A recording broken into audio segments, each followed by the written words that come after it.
Bonjour et bienvenue dans Podcast ou Sexiste, le podcast qui traite des questions de genre au niveau linguistique et sociétal. Moi, c'est Audrey Royer et aujourd'hui vous écoutez le 3e et dernier micro-trottoir de la série sur la santé mentale. Cet épisode est soutenu par l'IREPS de Corse qui organise les semaines d'information sur la santé mentale et cette édition met un focus sur le respect des droits. Nous sommes donc allés dans les rues pour questionner les jeunes sur leur adaptation depuis le début des bouleversements sociétaux que nous connaissons. Les intervenants et intervenantes vont ensuite réagir à leurs propos.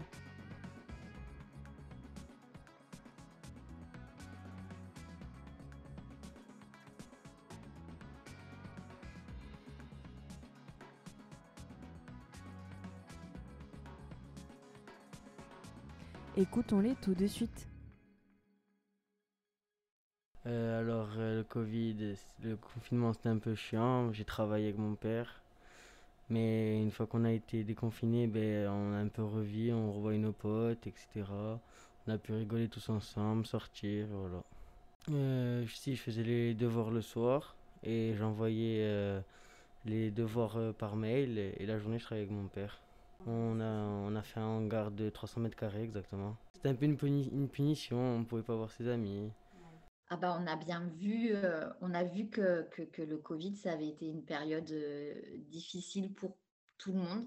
Et je pense d'autant plus pour les adolescents, parce que c'est quand même une période où on commence à s'éloigner des parents pour construire une autre relation, et mais où la place des pères, en fait, est très, très, très importante.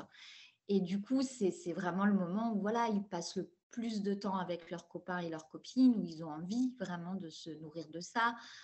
Pour certains, ils ont des activités sportives ou culturelles qui font que voilà, ils s'épanouissent en fait au milieu de gens de leur âge.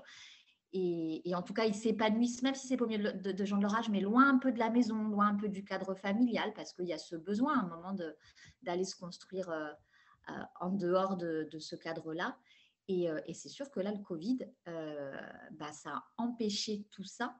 Et ça a empêché tout ça sur un temps long. Ça a tout bouleversé, en fait. Ça a bouleversé le rapport aux copains, ça a bouleversé le rapport à l'école. Ça a renfermé beaucoup les jeunes sur le nid familial. Et on voit, en tout cas, on perçoit dans le micro-trottoir combien ça a été difficile pour eux, du coup.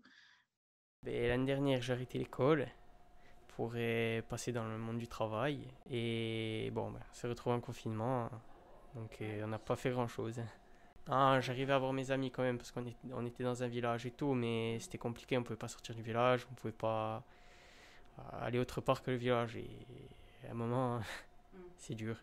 Ah oui, soulagé, mais bon, le pass sanitaire, c'est aussi quelque chose de compliqué, on dira ça comme ça. Pas tout le monde a envie de se faire vacciner et voilà. Je faisais un BTS, donc on était dans un lycée, le lycée était ouvert, mais on a eu quand même une partie de confinement. On a eu le confinement pour tout le monde, et après, au mois d'octobre, il y a eu un autre confinement, mais on était quand même au lycée. Et après, il y a eu un confinement, il me semble, au mois de mars-avril, et là, où en fait, c'est même pas un confinement qu'ils nous ont fait, ils nous ont mis en gros des vacances avancées. Donc du coup, là, non, on était aussi à la maison, mais après, ça a été compliqué. Du jour au lendemain, on n'a plus rien eu. Plus de boîtes, plus de bars, plus de restos, les magasins qui ont commencé à fermer, le masque, confinement. Donc du coup, c'est un peu compliqué. Donc il y en a qui sont facilement adaptés pour les personnes qui étaient vraiment, on va dire, casaniers. Donc du coup, ils restaient tout le temps à la maison. Et après, les autres qui avaient l'habitude de sortir... ça a été, on va dire, une habitude qu'ils ont dû prendre, malheureusement. Et il y en a, ils se sont jamais adaptés. Moi, j'ai eu énormément de mal. L'année dernière, je suis pas sortie du tout, de tout l'été, ou très très peu. Là, cette année, par contre, je suis sortie. Et par manque de bol, j'ai chopé le Covid. Les confinements successifs ont eu un impact sur leur liberté, bien sûr, et donc sur leur santé mentale. On voit bien qu'il y avait du ressentiment par rapport au fait de ne pas pouvoir sortir, de ne pas pouvoir voir les amis. Donc voilà, il y a un positionnement qui est un peu plus marqué et qui montre bien que la période n'a pas été toujours facile, quoi. C'est une effraction psychique, en fait. Elle décrit un truc de l'ordre de l'effraction, puis jusqu'à la barrière de la peau, quoi. Avec le vaccin, on vient, avec la pandémie, rentrer dans la vie de chacun et ça fait effraction. Et du coup, elle met ça en rapport avec le malheur. C'est un malheur pour certaines personnes. C'est, comme je disais tout à l'heure, de l'ordre de l'intolérable, en fait. Alors, pour répondre à la question, nous, de notre côté, du coup, avec nos médias, globalement, ce qu'on a fait, c'est qu'on a bossé en télétravail, forcément. Après, on a un taf qui nous permet, du coup, entre la com et le journalisme, de bosser comme ça, quoi.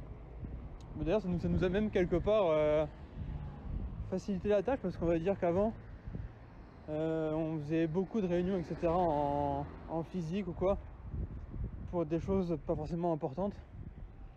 Et là, du coup, maintenant, ça nous a aussi permis de réinventer certains aspects du taf qu'on faisait et de faciliter beaucoup de choses. Et au final, beaucoup de choses qu'on faisait avant en direct, après on les réglait en 2 secondes, en visio, en appel, etc. On sent que lui, ça l'a arrangé, en tout cas qu'il a pu le traduire en termes pratiques par rapport au télétravail, donc ça lui a facilité les choses, une efficacité, une rapidité pour faire des tâches plus en visio ou en distanciel ou en confinement. Donc tant mieux, donc c'est très varié, les réactions. Donc pour reprendre un peu chronologiquement, je dirais qu'à l'annonce du confinement, j'étais plutôt contente parce que je suis étudiante sur le continent, ça me permettait de rentrer, continuer mon année à Ajaccio, donc ça c'était plutôt cool. Et j'imaginais pas que ça durait aussi longtemps. J'espérais au fond de moi que ça durait jusqu'au partiel parce que j'imaginais bien que du coup les partiels ce serait un peu en mode moins compliqué et tout. C'était une ambiance assez particulière parce que tout le monde s'inquiétait pour nous et puis pour les autres. Finalement ça me dérangeait pas tant que ça d'être à la maison, puis j'avais des journées de cours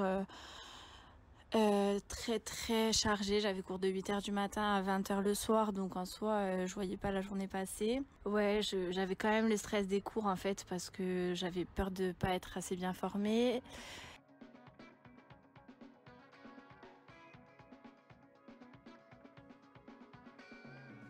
Merci d'avoir écouté ce micro-trottoir.